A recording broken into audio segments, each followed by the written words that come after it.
Frédéric Lavarbre, je suis le cofondateur d'éditions Sarbacane avec Emmanuel Bulk. Et nous avons fêté en 2023 nos 20 ans.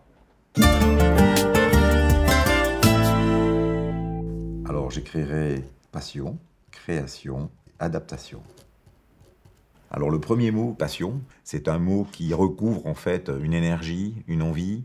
J'ai monté ma maison, j'avais 40 ans, donc forcément je savais quelle était mon envie à ce moment-là, et sans passion, c'est un métier qu'on ne peut pas faire, sans envie. Le deuxième mot, c'est création, parce qu'on est une maison de création, on fait très peu d'achats, on travaille vraiment en artisan chacun de nos livres. Il y a la création du livre, il y a la création de l'objet, il y a la création dans la relation à l'auteur, mais il y a aussi la création pour imaginer comment le mettre en place en librairie, comment promouvoir l'auteur. Donc c'est une création sans fin. Donc chaque personne chez Sarbacane est lui-même créatif sur son poste. Et puis le dernier mot, c'est adaptation, parce que c'est un métier qui sans cesse vous prend à contre-pied. On doit s'adapter aux envies de l'auteur, on doit s'adapter au marché, à un papier qui augmente, on doit s'adapter à, d'un seul coup, un livre qui arrive et qui est formidable et qu'on n'avait pas prévu, ou au contraire un livre qu'on pensait formidable et qui est difficile, sur lequel on achoppe un peu, sur lequel on doit beaucoup travailler. Donc c'est un métier où il faut tout le temps s'adapter, et le livre c'est vivant, c'est une matière vivante, et forcément, les livres que l'on faisait il y a 20 ans, en 2003, ne sont pas les mêmes qu'en 2023, et probablement pas les mêmes qu'en 33, si j'y suis encore. Une maison d'édition ou une éditrice importante pour vous?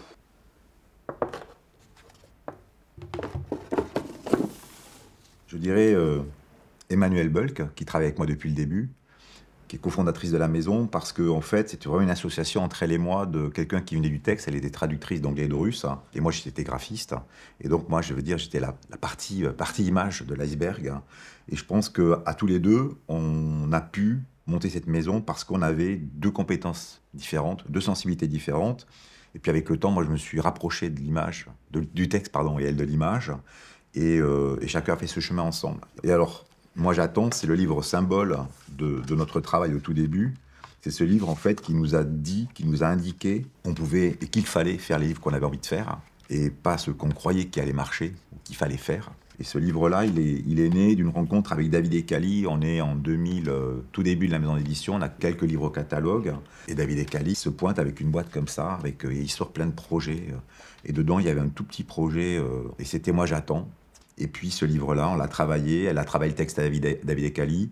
Moi j'ai commencé à travailler l'objet, cet objet complètement atypique qui rentre dans aucune machine d'impression à l'époque, ni aujourd'hui, encore moins aujourd'hui. J'ai dit, il faut qu'on trouve un dessinateur.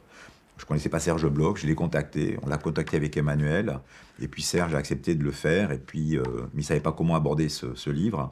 Et puis il s'est dit, il faut que je trouve un fil rouge, et ce Moi j'attends, c'est dessiné avec ce fil rouge qu'il a photographié sur le texte d'Avidé. C'est un livre absolument transgénérationnel, un livre formidable. Moi, c'est le livre que j'emporterai quand j'arrêterai de travailler, en tout cas dans mon cœur, parce que c'est le livre symbole à la fois de ce qu'on a fait avec Emmanuel et d'une rencontre fondatrice de la maison avec David et Serge Bloch au dessin. Un livre de littérature jeunesse important pour vous. Alors le premier, c'est L'ennemi, David Ecali et Serge Bloch. C'est un livre qui nous est très cher à Emmanuel et à moi, parce que c'est un livre sur l'absurdité de la violence des hommes, des hommes face aux autres hommes. C'est un livre évidemment qui aujourd'hui a plus que toute sa réalité avec ce qui se passe à Gaza, ce qui se passe en Ukraine, ce qui se passe partout dans le monde. Et ce livre-là, il est très fort parce que c'est une histoire à quatre qui avait commencé avec David, avec Serge, avec Emmanuel et avec moi à Bologne en 2000, au tout début de la maison, qu'on avait débuté avec Moi j'attends, et puis il y a eu ce grand projet de David sur L'ennemi, et qui a particulièrement touché Serge, parce que Serge, il avait deux grands-pères qui étaient alsaciens. Il y en a un qui avait fait la guerre de 14 du côté allemand et un du côté français. C'est un livre qu'il faut lire, qu'il faut faire lire aux enfants, et pour leur expliquer le monde aujourd'hui, pour en parler avec eux. Et ce livre-là, il a été vendu en Russie, il a été vendu en Ukraine, il a été vendu aux États-Unis. C'est un livre qui a fait le tour du monde. Il est à plus de 100 000 exemplaires vendus dans le monde. Et donc un livre dont on est toujours très très fiers. Un beau livre, un grand livre, avec un travail remarquable de Serge. Alors après, il y a C'est nous. C'est un livre dont je suis à l'origine, mais ce qui est remarquable, c'est que l'ensemble de la profession s'est mobilisé. J'avais envoyé un petit mail à tous les éditeurs et on s'est regroupés et on a monté ce livre-là, C'est nous, avec tout de suite, j'ai demandé à Serge Bloch s'il pouvait nous accompagner graphiquement. Il a dit oui. Daniel Pénac a été contacté par une éditrice, Sandrine Mini, et il a fait un texte extraordinaire. Et ce livre-là, on l'a vendu 3 euros. Et toute la chaîne du livre s'est mobilisée. Et on a récolté, je crois, plus de 200 000 euros. Et tous les fonds sont allés à la CIMAD, qui est une association formidable, qui est une association de solidarité active aux migrants et aux réfugiés, et qui aide en fait les migrants à faire des papiers. Voilà. Donc 2 livres dont je suis très fier et qui se répondent finalement. Voilà, un livre de Sarbacane et un livre que j'ai initié, mais qui est vraiment un livre collectif. Et l'ensemble des éditeurs ont été unis. Et c'était en plus un beau moment parce que ça s'est jamais reproduit en fait, cette chose-là. Voilà. Un livre qui vous a donné envie de devenir éditeur. Alors, Alix. Alix, en fait, je suis en 6e, je suis dans une école de curé à Toulouse, et il y a ma prof de français latin-grec qui, pour nous initier à la littérature et en tout cas au monde romain, au monde antique et grec, nous dit il y a une série formidable que vous devriez lire en BD. C'était pas du tout la mode à l'époque, la BD, hein, c'était vraiment considéré pour les cancres. C'est Alix de Jacques Martin. Et donc, je vais place du Capitole et je vais chercher Alix. Et ça a été vraiment mon entrée dans la littérature. Je dis littérature parce qu'en fait, Alix, c'est une BD en plus où il y a beaucoup de textes. Et vraiment, je plongeais dans ce monde-là de façon passionnée. Et après, j'ai continué à lire énormément de BD. Et Alix est vraiment pour moi une espèce de héros de cœur, même si je ne le lis plus du tout aujourd'hui. J'en ai pas relu depuis des années. Mais en tout cas, c'est sûr que ça a été fondateur pour moi de mon amour des livres, en tout cas. Un des titres récents que vous avez édité. Alors, je vais commencer par Rebecca d'Outremer, qui est une grande autrice en jeunesse. Et en fait, Rebecca, elle travaille avec nous maintenant depuis presque 10 ans. Nous, on la connaissait pas spécialement, on connaissait son travail évidemment, elle était connue, elle était chez Hachette. Hein. Et donc, on s'est rencontrés et elle a dit « j'ai envie de venir chez vous, c'est chez vous que je veux aller ». Et donc, on a dit « d'accord, mais si tu viens chez nous, on va travailler, on va t'amener vers quelque chose que tu ne connais peut-être pas. » Et plus ça va, plus je l'admire et plus elle m'étonne. Et ce qui est étonnant avec elle, c'est à la fois sa force de travail, son inventivité, sa puissance créative et cette remise en question perpétuelle. Quand je disais au début, c'est quoi une maison d'édition? C'est se remettre en question, c'est ça, quoi. Chaque fois, elle remet son titre en jeu d'une certaine manière, hein, et de façon brillante. Et en même temps, Emmanuel a vraiment apporté, l'a pas lâché, quoi. Parce que quand vous avez un auteur qui est puissant, c'est pas facile, parce qu'il faut pas s'imposer à lui, mais il faut qu'il vous écoute aussi, vous êtes son éditeur. Et parfois, vous n'avez pas grand-chose à dire, mais ce que vous avez à dire, vous devez le dire. Il doit être entendu. Et après, c'est à lui de trouver des solutions, etc. Et Rebecca a accueilli Emmanuel aussi. Elles se sont rencontrées. Il y a vraiment une rencontre là aussi, un peu comme avec Davidé. Et depuis, vraiment, je trouve elle s'est totalement épanoui, parce que c'est ça aussi, quoi. Un auteur heureux, c'est un auteur qui ouvre ses ailes. Et Rebecca, vraiment, je pense, très modestement, je le dis, mais je le pense, elle avait fait un super travail avant, et là, à 40 ans, en se remettant en question, elle a vraiment ouvert ses ailes. Et je crois qu'aujourd'hui, elle est tout simplement heureuse, quoi. Heureuse d'être chez nous, puis heureuse dans son travail, dans ce qu'elle fait, dans sa création.